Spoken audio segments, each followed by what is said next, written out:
Hey beautiful humans, you are here with Shana X Lee, and for those of the team at Vulcan, I'm recording this video for you guys as cooking class for the Be Well week that's coming up. We're going to do a bit of a healthy eating demonstration for you all today, and for those in my general social media world, hi, I'm still alive and I'm still here. I've been rather quiet, doing a little bit of self-development, self-work and self-nurturing away from the mainstream. As you all know, there's a lot of chaos going out there. And I stand by what I preach, and looking after ourselves is the main thing that we need to be doing day in, day out to be able to do more for those around us. So that has been my journey since November, I think it is. And I've been offline, and also the Vulcan team, you guys haven't seen me in a long time. And I was so thrilled when Megan reached out to have me do a piece for you all. So I hope you all enjoy it. Today, I wanted to do one of my favorite dishes, and something that I've definitely wooed my partner with is my spicy beef soup. And I'm going to show you guys a few variations and moderations on how to utilize it in different dishes. And you all know I'm a waste not, want not queen. I can't stand wastage, so I'm going to show you guys a few variations that you can do with the leftovers as well, which is something I'm so passionate about. So we're coming into winter, you guys can all feel it, I'm sure. And one thing that the institutes and the officials won't tell you much about is that you guys have got an incredible resource inside your kitchen, usually, of ways to look after your immune system, ways to boost your body, your ability to fight for yourself, your ability to stay healthy and high-spirited by what you have in the kitchen. So if you haven't got a good variety of herbs and spices, a good variety of a fresh variety of fresh produce in your kitchen and in your cupboards, then I definitely would say that's the first place you should start.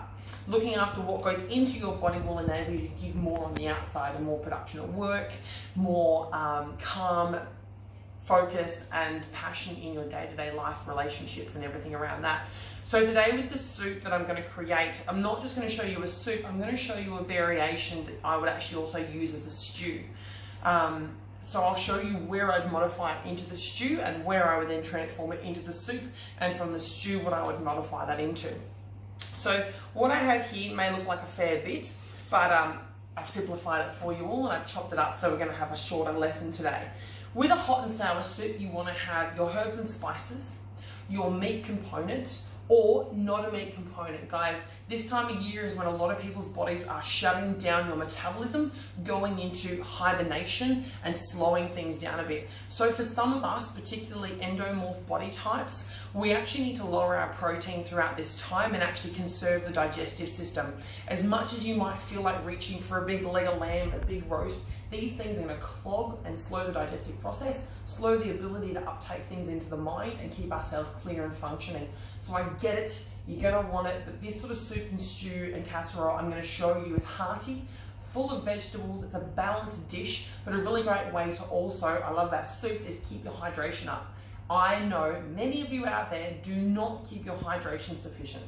Not a dig, just an awareness. So I'm going to try and help you guys to hack that and keep your hydration up through some of the foods that you might eat. So a hot and sour soup needs to have several components. It needs to have a salt, it needs to have a sweet, a sour, and in my books, every dish needs to have a bucket load of vegetables and herbs and spices. This here is your baseline kit for keeping your immune system amazing.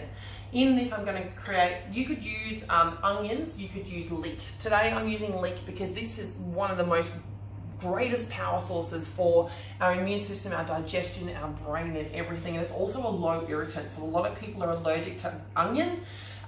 So if you are someone who has your epigenetic profile, I would recommend that all of you go into your app, go into your food section. Make sure you check out, make sure you're up to date with when are the recommended biological times for you to be eating or drinking. Go to your food list and have a look what is at the top of your list. This list here, my friends, this is what I've been doing for years now. This is not just a list of foods. Out of all the foods in the world, for me personally, leek and thyme and lentils and linseed and trout are the biggest bang for buck to me to try and make sure I consume every single day. If I do this, my digestion, my brain, my gut, my mind, my energy, everything will function 5 million times better if I could just ensure I have these things. These are my own superpowers. If I have these things, I am unstoppable. So make sure you go into that and have a look at what are the things that your body is requiring at this point in time through this season. Your food list will change summer, autumn, winter and spring, and it may change by the time frames that are best to have them, the amounts that are best to have and where they're ranked. So it's a really incredible resource. No one else has this. This is personalized to the individual. So guys, if you're a Vulcan, make sure you're checking in with that. Make sure you're keeping your measurements up to date so that it can then know where your body is sitting with what hormones, what compounds and where your stress levels are at, so it can help you to understand what food portions and best proteins are going to be needed for you. So I had some some beef in the fridge. My partner is actually an ectomorph, and I have a client / best friend coming over tonight for dinner who is also an ectomorph, and these two groovers need to are good with protein, but it needs to be well cooked. So a slow cooker, a casserole, a stew, something like that is going to be really, really awesome for them. But also, because I'm not having a massive amount, so for 3 of us, I use 2 little Scotch fillets and I chop them down. It's not a massive amount of protein, guys. Please remember, your portions of protein are usually the thumb size of your hand for you, not a whole steak. So 2 Scotch fillets will be ample for all of us. And it's also going to have a bucket load of veggies to distribute it through. It's going to be easily digested. And I personally, as an endomorph, the bigger body, I am best off to have a lot of raw vegetables and salads. So I'll serve the boys this while I have a bit more salad component with a small portion of this, therefore being able to feed all of us at once. So getting started, what I've done today is I've chopped up my beef and I've looked into my app and found which flour source is best for me. And at the moment, arrowroot's pretty okay, so I've used that one. Look in your list. Is it flaxseed meal? It can be used as a thickening agent. It will thicken a little chunky-ish, so be warned of that. But it does absorb a heap of the liquid. But also some of these vegetables will do that anyway, so don't stress too much. You can also increase the fluid amount or decrease the fluid amount. But even if I'm making a soup, this amount will actually make it quite velvety, which is a really, really nice consistency when you're having a hot and sour soup without having to add any dairy. So into that, I've added, like I said, the flour. I've also added my first element of acidity or sour is apple cider vinegar. I've done that to help marinate it, but also to help soften the meat. Into that, I'm throwing 4 cloves of garlic, which I've just chopped. And this is all going to go into my pot that's sitting over there raring, ready to go.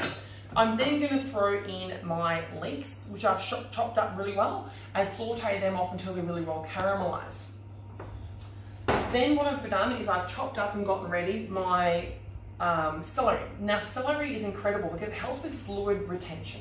It also helps to make dishes salty without actually being salty. So if you're a guardian or a diplomat, in the evening, and a connector, sorry, in the evening it's super duper important that you don't have too much salt. The sodium is going to cause fluid retention, it's going to cause a spike in your blood pressure, and that's what we want to avoid in the evening because that's a stress. So we want to be calming the digestive system and enabling it to do a lot of the things that it needs to do at night time to slow down and rest and repair. So celery is an absolute must. I do use the green bits. It adds a beautiful flavour to a dish like this, it really does. Then what I've done is I've prepped up my carrot and my pumpkin and just chopped them up ready to go. Once those 3 components are fried up, I'll keep it nice and easy for you. Once they're fried up, I'm then going to add in all my veggies. The other one I've got here is some broccoli and some cauliflower. Who here throws away your broccoli stems? In a dish like this, your broccoli stems are fantastic. To just take the stem, cut it into a square, so take both your side edges off and your top and bottom off, cut it into little battens and then cut it into cubes. It's going to cook down really well. You're not going to know it's really in the stew. It's going to seem like another vegetable. I've also got in here some cabbage, another amazing fighter of cancer. It's a great way of boosting the body's immune system. Cabbage is the unsung hero. It's also very sweet. Most of you wouldn't realize cabbage is the perfect thing to add to any stew, curry or casserole. And I've also got some zucchini in there as well. Then what we're going to do is we're going to add in all of our spices. Now you could add them in at the meat time, depends on how you want to go. I personally do prefer to add my spices to the meat, so I'm going to do that right now while we're chatting, but I'm just going to throw it in the bowl. I'm just going through what we have.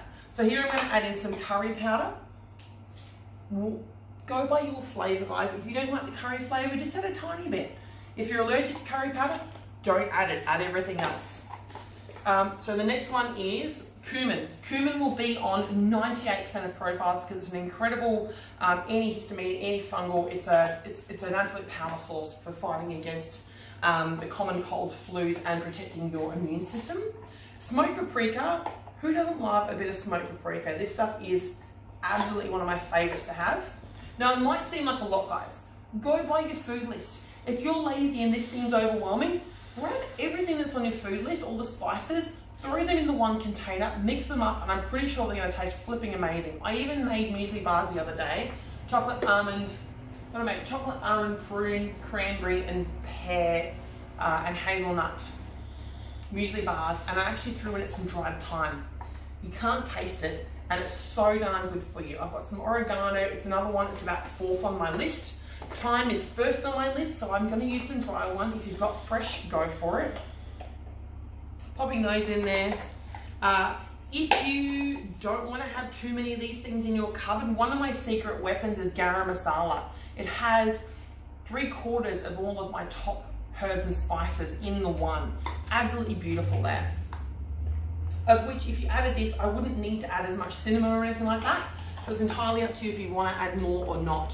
A good crack of pepper in there.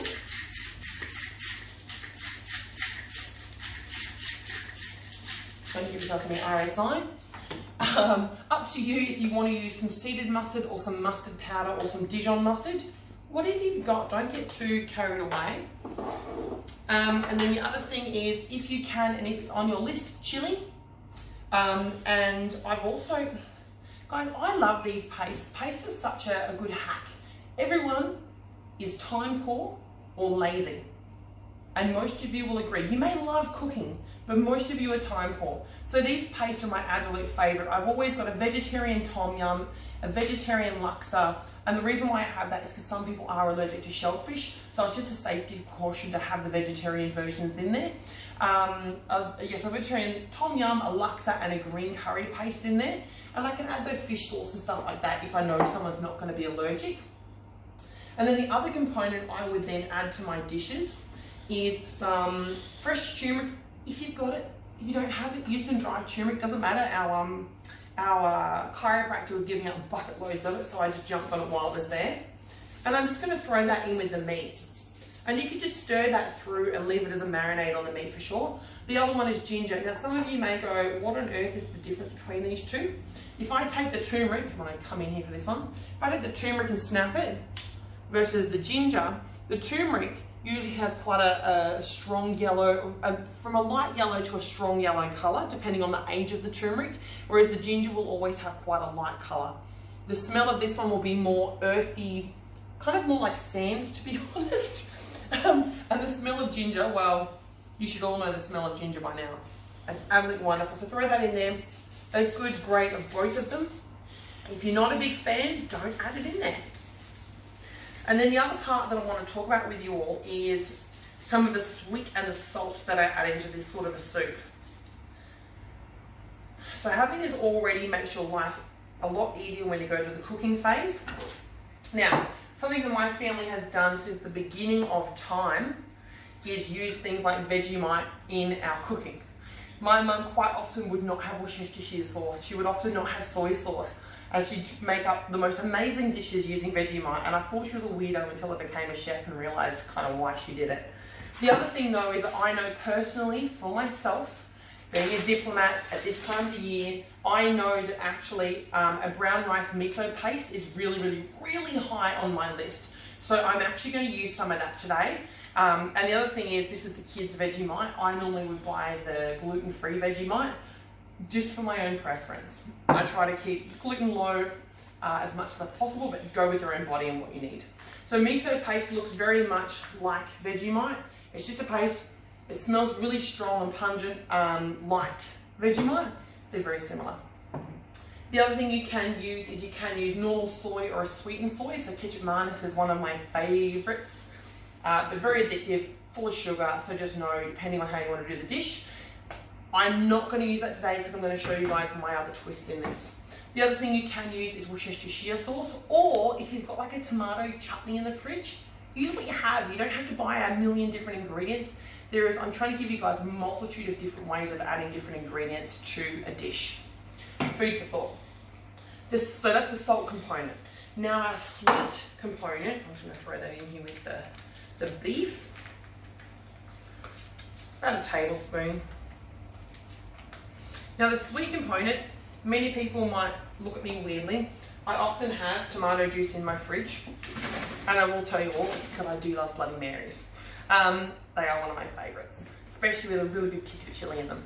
So what I will use to add to a hot and sour soup is actually, I will add a cup of tomato juice and a half a cup of a fruit juice. And because of the kids being here occasionally, we've quite often got a bit of fruit juice in the fridge, so I'll add a little bit of that. If you don't have it, you could juice some orange into it. I will also always add some lemon into it as well. If you want, you could add a bit of fresh lemon zest, and you can also leave that to the end. If you get to the end of tasting and you go, oh, I need something more, taste along the way. Your taste buds are going to be different to mine. So we'll always sit there and try different things. So that's what I would then add. I'm actually going to do that because I absolutely thoroughly love some good lemon zest in all of my dishes, because the acids and the oils in the lemon juice itself are so good for your immune system, for your digestive system, for everything. And you guys can check inside your personal profiles. Each of the ingredients will actually say why that ingredient is recommended for you. And if you haven't got a zester at home, I recommend getting one. They are a saving grace. The ones that are on your hand graters are atrocious. You will spend forever trying to get the minuscule amount of zest out of them. And you can get them thick like this one, or a real fine grater like this one, but they're a great weapon to have in the kitchen. And then what I'm going to do, I'm going to shut down, I'm going to jump across to the stove, and I'm going to start throwing this together. I'm going to talk about how you mix this in the different stages, where I would stop and turn it into one dish, and where I would stop and turn it into the other dish. Okie dokie. So, our cooking component. I've got the oven on. If you've got a slow cooker, you could totally prep all of this, throw it in a slow cooker, go to work, come home to an amazing stew, casserole kind of a thing. If you're doing a soup, you definitely do it in the pot, but I still prefer to start it off in the pot with the meat and the spices and whatnot, because it's going to brown things off and add the maximum amount of flavour, and then maybe transfer it into a casserole dish and pop it in the oven till later.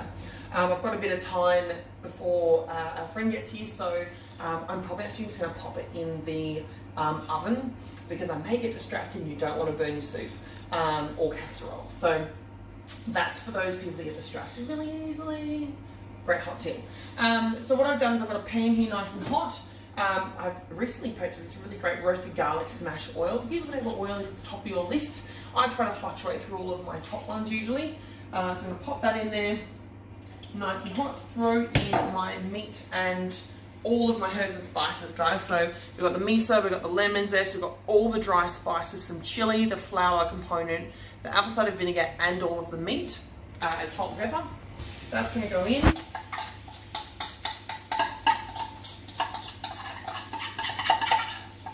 I was asked if I wanted to wear an apron before I came in here, and I thought, you know what, I'm going to let you guys, but I never cook with an apron at home because that's just more things to clean. So I'll be real with you guys, and I don't use them unless I'm working. So that one's in there. We're going to get them cooking off really, really well. And then once they're done, once they've browned off a bit, we then add in our onion and garlic. And it kind of becomes a bit of a, it'll take a bit to cook it down. And then we'll add in each of the different bowls. Give them about 3 to 5 minutes in each process. Cook them really well, and then I'm going to show you guys where the next stage is, but I'll get Clint to pause the video right here. This is starting to really stick to the bottom, so I've just added in my leek component, which would be your leek or your onion component, and the celery. and get them cooking off. Give them a really good stir.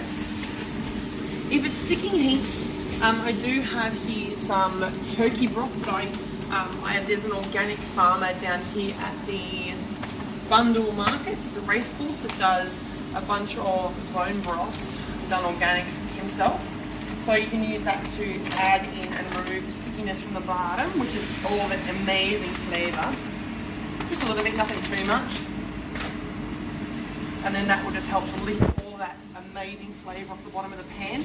And make sure you get it off, because that is what you've been working towards, is getting that massive amount of flavour in there. And then we're going to let it cook for a couple of minutes. Like I said, about 5 minutes on each round. As you pop them through, they'll start to slowly cook down. Add the rest. Now I am using a smaller pot. If you were to do the soup, I'd actually use my tall pot. And guys, yes, it is a massive pot, but this is something that you can get to a certain point and then separate it and use part of it as a casserole. When I do the casserole, so I've spoken about all these veggies, when we get to the casserole point, what I'll actually quite often do is throw in a can of cooked lentils, because that'll help thicken it and make it really like rich. And the pumpkin, I would put that in there and cook that down really well, and the pumpkin will become part of the sauce. If I'm doing the soup, I would allow enough room to add a bunch of liquid into it and make it into a soup consistency. But as you can see, becoming nice and close here, you'll actually see that it's turned really quite velvety and saucy there with all the meat juices and these bits of veggies. So that's why I've added that flour component in there, because if you were to make that into the soup, it's going to be really velvety. If you keep it as a casserole, that stays really thick and really, yeah, just a really nice sauce consistency. So we'll switch off and I'll come back as I add all the rest of the vegetables. Excellent. So here I've added in the orange vegetables, so the carrot and the pumpkin. I would add a little bit of liquid again here at this point, about a cup of just water. Again, lifting all the flavours off the bottom. And you can then also add in the liquid of your tomato juice, which was like about a cup of tomato juice, and about half a cup of your fruit juice, which is a sweetening agent. Hot and sour casseroles, hot and sour soups are the bomb. And a good kick of chilli in there will really help keep everyone happy. Maybe put it on the table if you don't all like chilli, just add it to the table so that everyone can choose their heat. Then I'm going to add in the rest of the vegetables, so the broccoli and collie. And last, I will add in my zucchini and my cabbage, because I like to give them, you still want to get them translucent. It's not going to matter if they cook down, they become part of the sauce and the body of the dish. But I would like to give these vegetables a bit of a stir. Now, once I've added all the vegetables, this is when I would then add extra liquid. Go in. Extra liquid, and I would also add, if I was to do it, the tom yum paste. So that's when I would add the last of the vegetables, cover it in liquid, add in some tom yum paste and some extra lemon juice. But to that, I'm going to do it as a casserole. So I'm going to add in some lemon juice. Use your hand to catch the seeds, just a little trick there, or you can use a proper juicer. And then I would then add the tom yum and continue on. Because the boys are here, like I said, the boys are, give you some silence, the boys are both ectomorphs. I'm an endomorph, so what I'm actually going to do, this mixture here will be fine for me. As you guys can see, there's a lot of vegetables in it. But for the boys, what I'm actually going to do is I'm going to get some sweet potato and some pumpkin, and I'm going to turn them into a mash. Add some butter, add some salt and pepper. If Parmesan cheese is on your list, it would go delicious inside of it. I've also made for the boys before some caramelized leek, so you just saute off the leek while you're cooking off these root vegetables, and with some garlic, and then add that into the mash, and it was a definite winner with the kids as well. Just food for thought. You could also then take the casserole, another food for thought. So say day one, you do half casserole, half soup. Then maybe day 3, you would turn a casserole into a shepherd's pie. You could take this mash and pop the meat component in the bottom, cover it in a mashed potato, pop some sunflower seeds and some sesame seeds on top, and maybe a bit of a cheese of some kind if that's on your food list, and pop that in the oven, and you've got an incredible shepherd's pie. So it's really about diversity and making different dishes. Another thing I know that's really high on my list is kimchi. So if I was to make the soup, Seaweed and kimchi are super high on my list, so I actually bought from an Asian grocer a while ago the green seaweed wakame salad stuff. And so I have it in the freezer. Whenever I want it, I slice it, defrost it, and pop that on the top of a lot of my dishes. But also some kimchi, which I'll grab the jar to stay there. Kimchi, I get again the vegan one because there's no shellfish or things like that in there, so it's just a safe option. And the other thing I would then do is finish all of these dishes off with some fresh basil or fresh coriander, and finish it off with as much fresh herbs as you can. Bring in the flavor. There is no reason any dish should be bland or boring. This is the basis that I use for a lot of different dishes that I do, whether it's a green curry, a yellow curry, whether it's a goulash. Hungarian goulash would still have a hot and a sour component. Obviously, just not as much. A Hungarian goulash has a lot more hearty beef flavors and paprika and tomato base. So just play with it, but this is the time of year to be making really beautiful dishes that are full of vegetables. Don't make them too high in meat. My biggest, my most saddest point is when I go to places to eat and they serve up dishes that are full of meat and there's no vegetables. And one, I think about costing for people. Guys, you all know meat costs a lot of money. This is the way to make the cost of meat much, much less. You're still satisfied, you're getting a heap of fiber in there, a heap of vegetables, a heap of herbs, you're boosting your immune system, you're lowering the toll on your digestive system, and you're really enabling the entire family to enjoy a meal that's going to benefit them in every way. Try this at home. If you have any questions, pop them below, private message me, I can help you out. If you haven't got your profile done, or you want to get your profile done, or you want to reboot your profile, reach out to those. Either if you're at Vulcan, reach out to Megan and the team and they'll help you guys get back into the swing of things. If you're in the outside world and you haven't done this yet and this has got you curious, Clint and I are putting together a few things that you guys will want to know about very soon. But I'm going to finish this one up and I'll hopefully grab a finished photo for you all and pop that as the cover of this video.